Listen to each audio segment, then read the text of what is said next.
Alright guys, so this video is to go over the foldable that has the circumference and arc length on it. So this video will be designated to just circumference, and then I'll make kind of a follow-up video to do arc length. So we're going to have two of these videos, and if you put them together, we're going to fill out this whole foldable. Okay, now this may be reviewed to some of you, or it may be new, but the circumference of a circle. Okay, you first have to know what it is. Okay, it's the distance around a circle. So if I get like a string or something or a bendy ruler, measure all the way around there one time, that would be a circumference. Okay, so all the way around one time. And you can find that by either taking pi times the diameter, or you could take it by taking 2 times pi times the radius. And the reason you have two different ones here, the difference is one has a d in it, and one has 2r in it. And remember, the diameter is just two radiuses put together, so d equals 2r. So these are basically the same equations, just written differently. All right, so let's look at example 1 here. It says, find the circumference of a circle with a radius of 3 centimeters. Okay, so we're going to plug 3 in for r. Okay, so remember, circumference is just 2 pi r. Okay.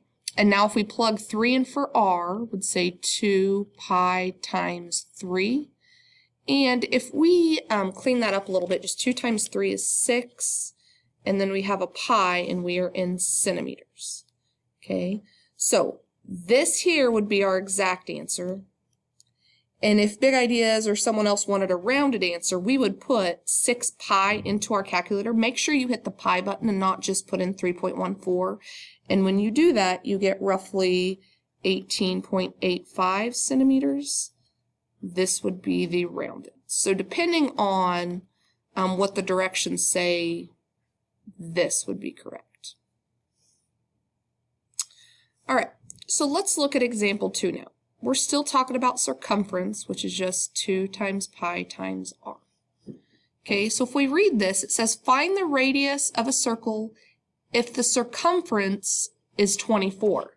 Okay, now we're going to use the same formula, but this 24 is the circumference, so we're going to put this 24 in for C. 2 pi r. Okay, and then we want to find the radius. Remember, pi is just a number, so let's divide by 2 first, and you get 12 equals pi times r. If we get r by itself, divide by pi, so I could say 12 over pi equals r. Okay, this would be my exact answer, but if it wanted you to round, we would put 12 divided by pi into our calculator, and you would get r is roughly 3.82. And that would be rounded. Okay, and don't be like me, this should be in meters. All right, let's look at example number 3 here. Okay, it says the diameter of a bicycle wheel is 22 inches. So, by that, I know I want to use the circumference equals pi d equation. Okay, you can do the 2 pi r, and after you get r, multiply it by 2 to get d. It's okay, but I'm just going to go ahead and go straight to the pi d. To the nearest whole number, how many revolutions does the wheel make when the bicycle travels 100 feet? Okay, so a revolution, guys, is 1 time around. So if your bike spins 1 time around, that's 1 revolution. Okay, but notice that's also 1 circumference. Okay, so I'm just going to write here 1 revolution equals 1 circumference. Okay, so let's go ahead and just find the circumference. So C equals pi d, and our d is 22. C equals pi times 22. And if I'm just going to go ahead and plug that into my calculator, I get my circumference is roughly 69.115, and we are in inches. Okay, so that's our circumference. So let's read the question again. It says, to the nearest whole number, how many revolutions does the wheel make when the bicycle travels 100 feet? Okay, well, I want to point something out. This is in feet. Okay, so let's go ahead and change the circumference into feet by dividing by 12. And when I do that, I get the circumference, or 1 revolution, is about 5.76 feet. Okay, so I want to know how many times does it have to go around? So how many circumferences does it take to go 100 feet? So here I'll just do 100 divided by 5.76. If I put that into my calculator, I get about 17.36 revolutions. But it says to the nearest whole number, so I'm going to change that to about 17 revolutions. All right, I want you to go ahead and work through number 4 on your own, and then we'll go over it. All right, on this one, you can find whichever you want first. Neither one really makes it more difficult. So I just put in the simpler formula, my circumference equals pi times d. Okay, but it tells me my circumference is 100 pi. So I'm going to plug in 100 pi in for my circumference, which is what I did here. So I'd get 100 pi equals pi times d. Of course, to get d by itself, divide pi on both sides, and miraculously, both of these pi's cancel out, and you're left with 100 equals d.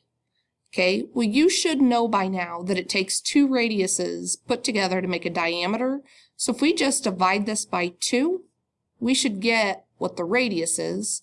So the diameter is 100, and the radius is 50. Don't forget to put your units in there. All right, let's look at this final example. Okay, but first we're going to talk about concentric circles. So concentric circles are just multiple circles that share the same center. Okay, so think of like a bullseye or something. All these circles share the same center. And so therefore they're concentric. Okay, so in this word problem it says the radii of 2 concentric circles are 5 inches and 3 inches. Find the differences in their circumferences. Okay, so remember, different equals subtract. So I want to find the circumference of the big circle, and I want to subtract the circumference of the smaller circle. And that would give me the difference of the two. All right, so I'm given the radius of each. So I'm going to use the circumference formula with the radius in it, so 2 pi r. So the big one has a radius of 5, so 2 pi times 5, which is just 10 pi. And I'm going to leave it like that for now. All right, now the small one, my circumference here is 3. So if I simplify that, it'd be 6 pi. And remember, I want to subtract them. So 10 pi minus 6 pi gives me roughly, or actually it gives me exactly 4 pi. And that's in inches. Or if I want to get a numerical value, I could put 4 pi into my calculator, and you'd get roughly, this is rounded, 12.6 inches. And once again, this here is exact, this is rounded. Here's your final answer.